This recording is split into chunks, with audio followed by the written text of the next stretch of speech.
And to talk more about the release of U.S. soldier Bergdahl and the new Taliban video, I'm joined now by Dan O'Shea. He is the Vice President of Personal Recovery, Kidnap, and Ransom at G-ROM Technologies. Dan, what do you make of this video? I mean, when you watch it as an expert in this field, what do you look for? What are the signs that you're looking at?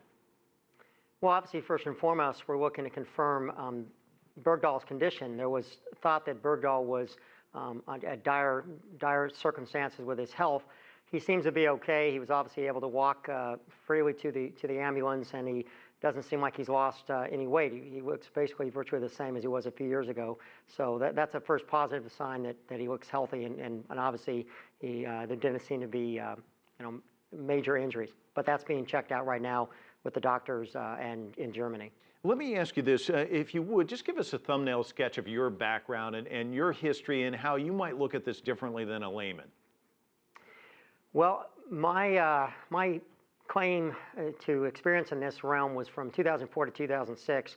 I was at the U.S. Embassy in Baghdad with an organization called the Hostage Working Group, and I was served as the coordinator and virtually worked hundreds of these international cases, coordinating the recovery, personal recovery, and the hostage release of a number of high-profile cases. So they're all very different. Each story is unique, but there's a lot of similarities, and there's some patterns that can be deduced, even though Bergdahl was taken in Afghanistan and not Iraq. Okay, each story is unique. What do you make of his blinking of the eyes? Does that mean that he was kept in a darkened area? I mean, can we read anything into that? Well, that was my assumption, that obviously, he's probably been, during the day when the predators or satellites are up overhead, he would certainly not be exposed to direct sunlight and outside. So that's probably a lot of it. I mean, look at his face, the color of his complexion of his face. He's pale. He's obviously has not been out in the sun a lot, and certainly not during the daytime.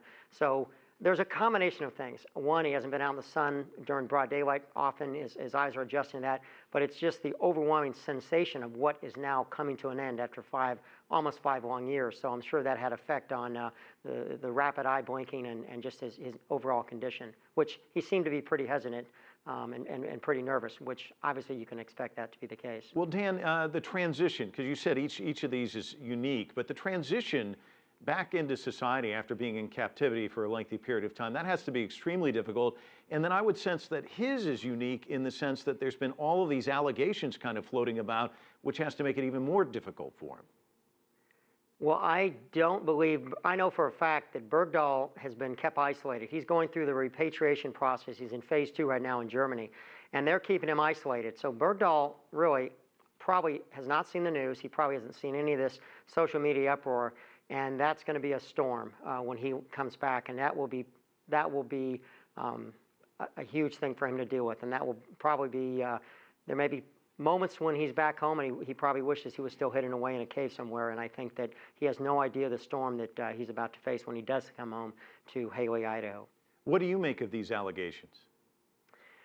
Well, I have my opinions. I'm a soldier. I've served many deployments in Iraq and Afghanistan, and there's overwhelming evidence from the members within the squad of what happened and what occurred.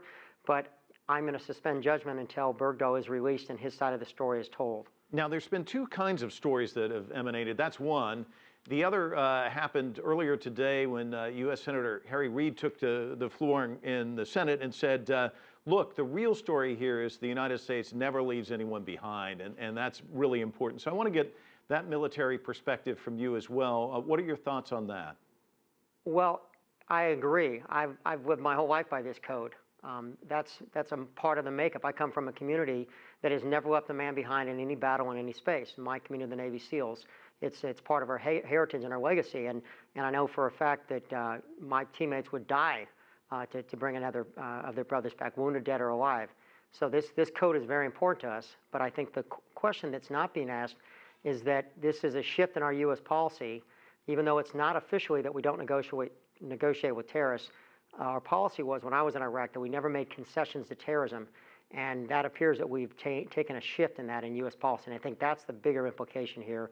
And the concern I have for guys like myself and the guys that will follow me that will be in these situations in the future, and they could face the very same prisoner swap situation that in the past would never even be considered on the table.